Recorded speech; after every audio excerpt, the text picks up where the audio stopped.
Virginia Woolf, 1882 to 1941. Mrs. Dalloway in Bond Street. Mrs. Dalloway said she would buy the gloves herself. Big Ben was striking as she stepped out into the street. It was 11 o'clock and the unused hour was fresh as if issued to children on a beach. But there was something solemn in the deliberate swing of the repeated strokes, something stirring in the murmur of wheels and the shuffle of footsteps. No doubt they were not all bound on errands of happiness. There is much more to be said about us than that we walk the streets of Westminster. Big Ben too is nothing but steel rods consumed by rust were it not for the care of H.M.'s Office of Works. Only for Mrs. Dalloway the moment was complete, for Mrs. Dalloway June was fresh. A happy childhood, and it was not to his daughters only that Justin Parry had seemed a fine fellow, weak of course on the bench, flowers at evening, smoke rising, the caw of rooks falling from ever so high, down through the October air. There is nothing to take the place of childhood. A leaf of mint brings it back, or a cup with a blue ring. Poor little wretches, she sighed, and pressed forward. Oh, right under the horses' noses, you little demon. And there she was left on the curb stretching her hand out, while Jimmy Dawes grinned on the further side. A charming woman, poised, eager, strangely white-haired for her pink cheeks, so Scope Purvis, CCB, saw her as he hurried to his office. She stiffened a little, waiting for Burthon's van to pass. Big Ben struck the 10th, struck the 11th stroke. The leaden circles dissolved in the air. Pride held her erect, inheriting, handing on, acquainted with discipline and with suffering. How people suffered, how they suffered, she thought, thinking of Mrs. Foxcroft at the embassy last night decked with jewels, eating her heart out, because that nice boy was dead, and now the old manor house, Dirtnall's van passed, must go to a cousin. Good morning to you, said Hugh Whitbread, raising his hat rather extravagantly by the china shop, for they had known each other as children. Where are you off to? I love walking in London, said Mrs. Dalloway. Really, it's better than walking in the country. We've just come up, said Hugh Whitbread. Unfortunately to see doctors. Milly, said Mrs. Dalloway, instantly compassionate. Out of sorts, said Hugh Whitbread. That sort of thing. Dick all right? First rate, said Clarissa. Of course, she thought, walking on, Milly is about my age 50, 52. So it is probably that, Hugh's manner had said so, said it perfectly. Dear old Hugh, thought Mrs. Dalloway, remembering with amusement, with gratitude, with emotion, how shy, like a brother, one would rather die than speak to one's brother. Hugh had always been, when he was at Oxford, and came over, and perhaps one of them, drat the thing, couldn't ride. How then could women sit in Parliament? How could they do things with men? For there is this extraordinarily deep instinct, something inside one, you can't go over it, it's no use trying, and men like Hugh respect it without our saying it, which is what one loves, thought Clarissa, in dear old Hugh. She had passed through the Admiralty Arch and saw at the end of the empty road with its thin trees Victoria's white mound, Victoria's billowing motherliness, amplitude and homeliness, always ridiculous, yet how sublime, thought Mrs. Dalloway, remembering Kensington Gardens, and the old lady in horn spectacles and being told by Nanny to stop dead still and bow to the Queen. The flag flew above the palace. The King and Queen were back then. Dick had met her at lunch the other day, a thoroughly nice woman. It matters so much to the poor, thought Clarissa, and to the soldiers. A man in bronze stood heroically on a pedestal with a gun on her left-hand side. The South African War. It matters, thought Mrs. Dalloway, walking towards Buckingham Palace. There it stood foursquare, in the broad sunshine, uncompromising, plain. But it was character, she thought, something inborn in the race, what Indians respected. The Queen went to hospitals, opened bazaars. The Queen of England, thought Clarissa, looking at the palace. Already at this hour a motor car passed. Out at the gates, soldiers saluted, the gates were shut. And Clarissa, crossing the road, entered the park, holding herself upright. June had drawn out every leaf on the trees. The mothers of Westminster with mottled breasts gave suck to their young. Quite respectable girls lay stretched on the grass.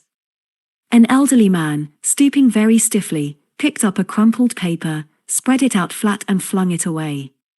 How horrible! Last night at the embassy Sir Dighton had said, "If one want a fellow to hold my horse, I have only to put up my hand." But the religious question is far more serious than the economic, Sir Dighton had said, which she thought extraordinarily interesting, from a man like Sir Dighton. "Oh, the country will never know what it has lost," he had said, talking of his own accord, about dear Jack Stewart. She mounted the little hill lightly. The air stirred with energy. Messages were passing from the Fleet to the Admiralty. Piccadilly and Arlington Street and the Mall seemed to chafe the very air in the park and lift its leaves hotly, brilliantly, upon waves of that divine vitality which Clarissa loved. To ride, to dance, she had adored all that. Or going long walks in the country, talking, about books, what to do with one's life, for young people were amazingly priggish, the things one had said. But one had conviction. Middle age is the devil. People like Jack'll never know that, she thought, for he never once thought of death, never, they said, knew he was dying. And now can never mourn. How did it go, a head grown grey. From the contagion of the world's slow stain, have drunk their cup a round or two before. From the contagion of the world's slow stain. She held herself upright. But how Jack would have shouted. Quoting Shelley, in Piccadilly, "You want a pin," he would have said. He hated frumps. My God, Clarissa! My God, Clarissa! She could hear him now at the Devonshire house party, about poor Sylvia Hunt in her amber necklace and that dowdy old silk.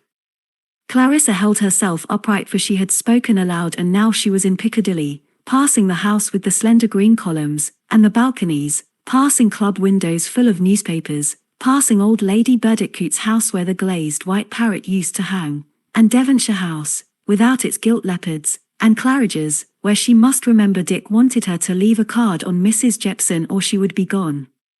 Rich Americans can be very charming.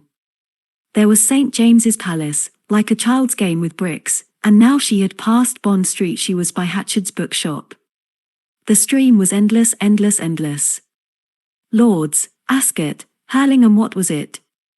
What a duck, she thought, looking at the frontispiece of some book of memoirs spread wide in the bow window, Sir Joshua perhaps, or Romney, arch, bright, demure, the sort of girl like her own. Elizabeth, the only real sort of girl. And there was that absurd book, Soapy Sponge, which Jim used to quote by the yard, and Shakespeare's sonnets. She knew them by heart. Phil and she had argued all day about the Dark Lady, and Dick had said straight out at dinner that night that he had never heard of her. Really, she had married him for that. He had never read Shakespeare. There must be some little cheap book she could buy for Miller Cranford, of course. Was there ever anything so enchanting as the Cow in Petticoats? If only people had that sort of humour, that sort of self-respect now, thought Clarissa, for she remembered the broad pages, the sentences ending, the characters, how one talked about them as if they were real. For all the great things one must go to the past, she thought. From the contagion of the world's slow stain. Fear no more the heat o' the sun. And now can never mourn, she repeated, her eyes straying over the window, for it ran in her head, the test of great poetry. The moderns had never written anything one wanted to read.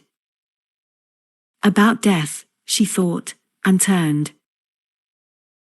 Omnibuses joined motor cars vans, taxicabs motor cars. Here was an open motor car with a girl, alone. Up till 4, her feet tingling. I know, thought Clarissa, for the girl looked washed out, half asleep, in the corner of the car after the dance.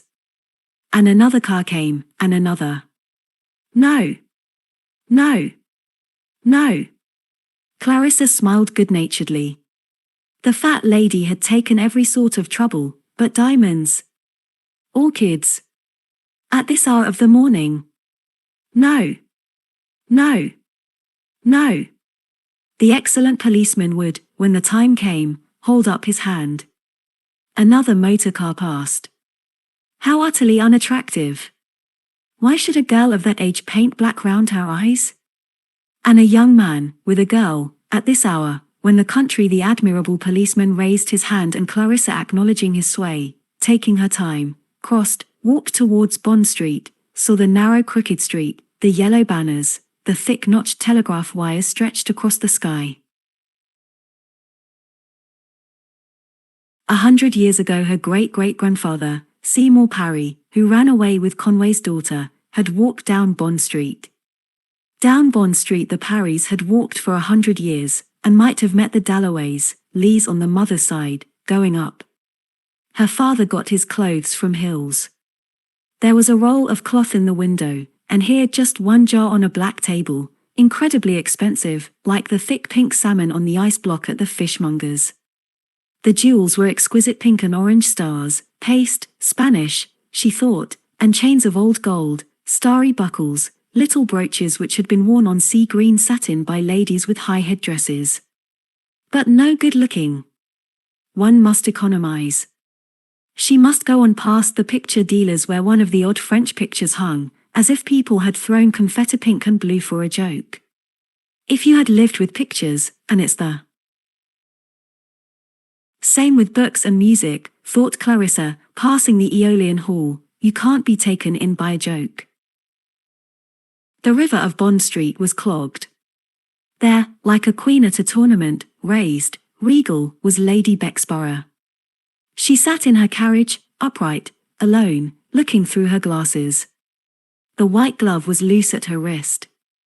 She was in black, quite shabby, yet, thought Clarissa, how extraordinarily it tells, breeding, self-respect, never saying a word too much or letting people gossip, an astonishing friend. No one can pick a hole in her after all these years, and now, there she is, thought Clarissa, passing the Countess who waited powdered, perfectly still, and Clarissa would have given anything to be like that, the mistress of Clarefield, talking politics like a man.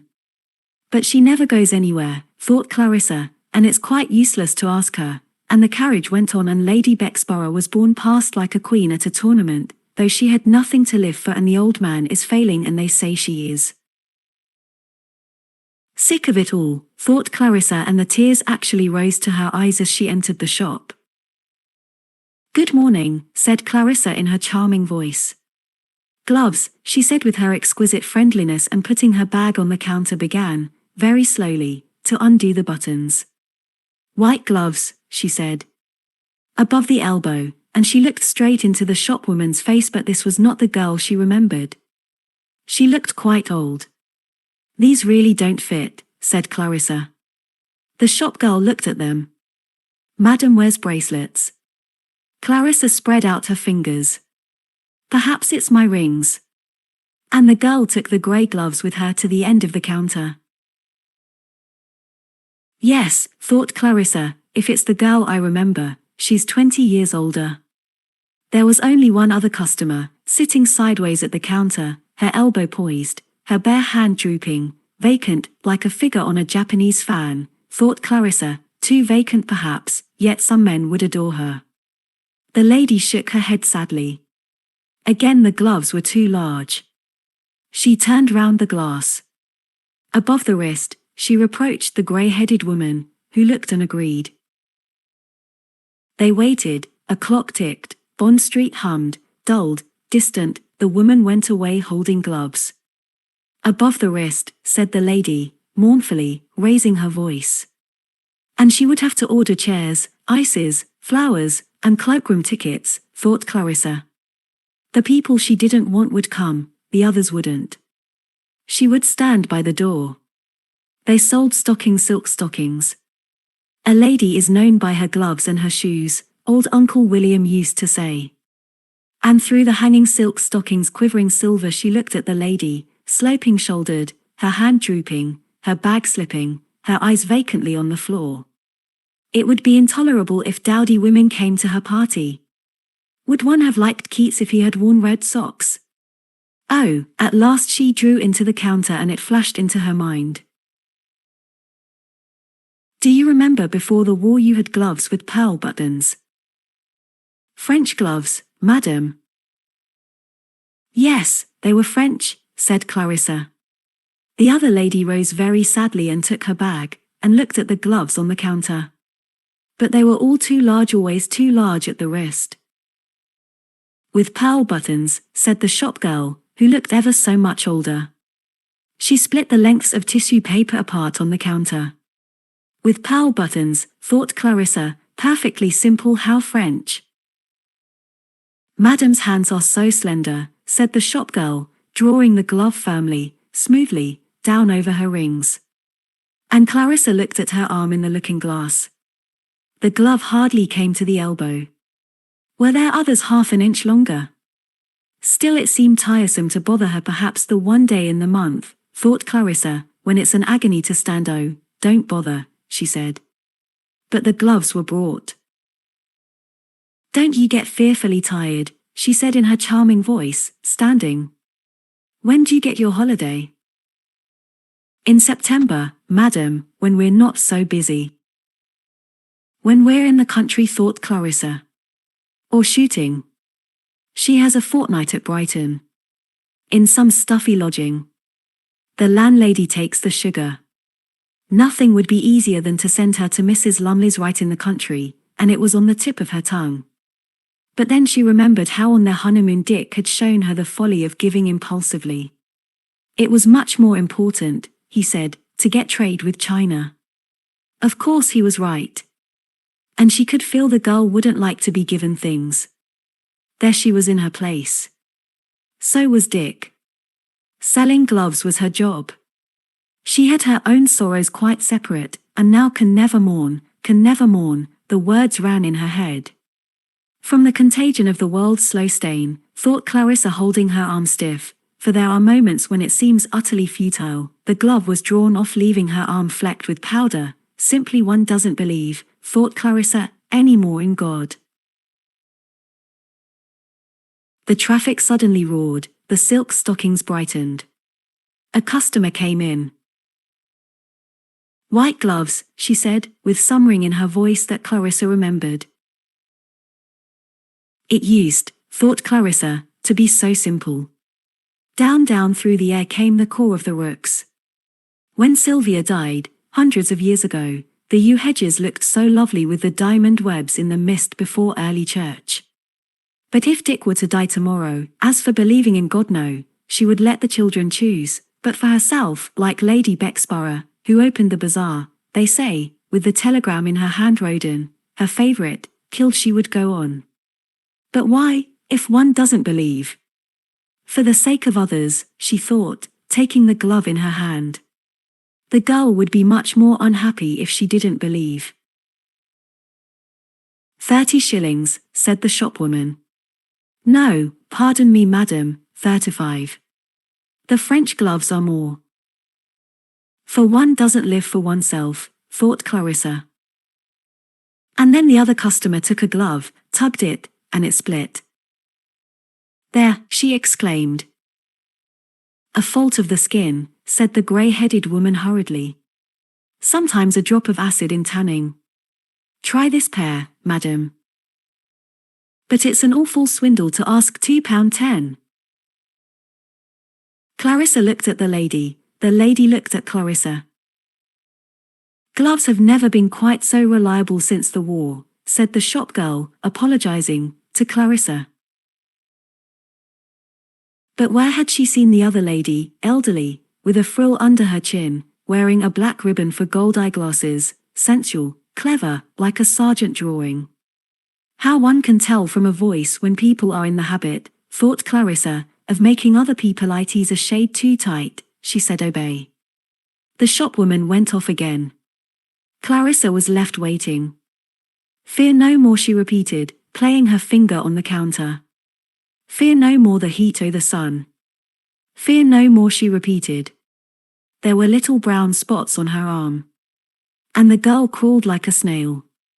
Thou thy worldly task hast done. thousands of young men had died that things might go on. At last. Half and rich above the elbow, pearl buttons, 5 1/4. My dear slow coach, thought Clarissa, do you think I can sit here the whole morning? Now you'll take 25 minutes to bring me my change. There was a violent explosion in the street outside. The shop women cowered behind the counters. But Clarissa, sitting very upright, smiled at the other lady. Miss Anstruther, she exclaimed. -1922.